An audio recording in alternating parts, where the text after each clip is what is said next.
Bien-aimés du Seigneur, soyez bénis. Nous sommes le mercredi 19 octobre 2022. Vous faites bien de vous connecter sur cette chaîne pour la halte spirituelle. Installez-vous bien, c'est parti. Nous sommes en Luc 12, versets 39 à 48. Un gérant ou un intendant était un esclave à qui on laissait la charge des affaires domestiques lorsque le propriétaire était absent. Sa responsabilité consistait à veiller au bien-être des autres serviteurs, notamment en leur distribuant de la nourriture. Son travail consistait donc à servir et non à exercer un pouvoir. Cette parabole est révélatrice pour tous ceux qui occupent des postes de direction dans l'Église et pourquoi pas dans le monde.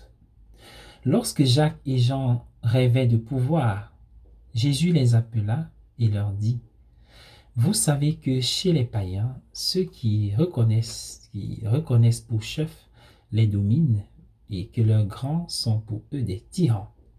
Mais il n'en est pas ainsi parmi vous.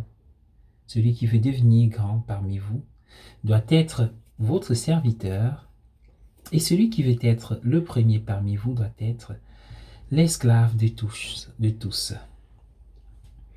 Et Jésus ajoute que lui-même est venu non pas pour être servi, mais pour servir. Le pouvoir exerce une fascination dangereuse sur de nombreuses personnes. Et le monde a des raisons de le savoir.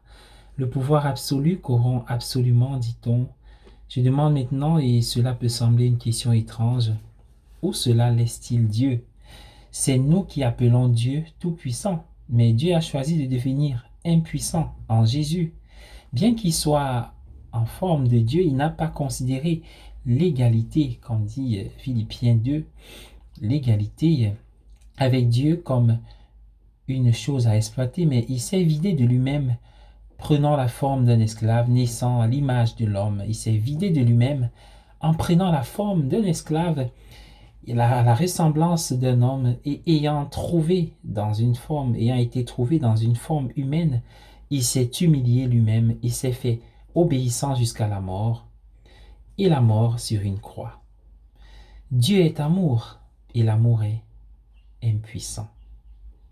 Nous avons tous connu des dirigeants puissants qui s'imaginaient qu'ils renforçaient leurs frères, mais qui en réalité les affaiblissaient.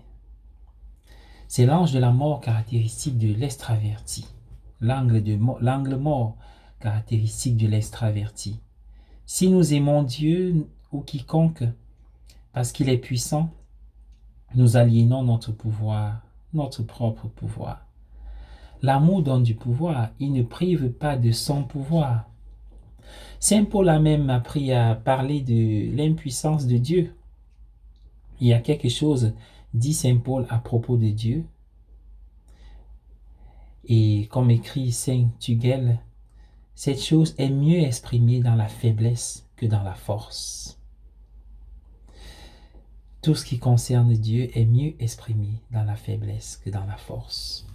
Soyez bénis. Bonne journée à tous.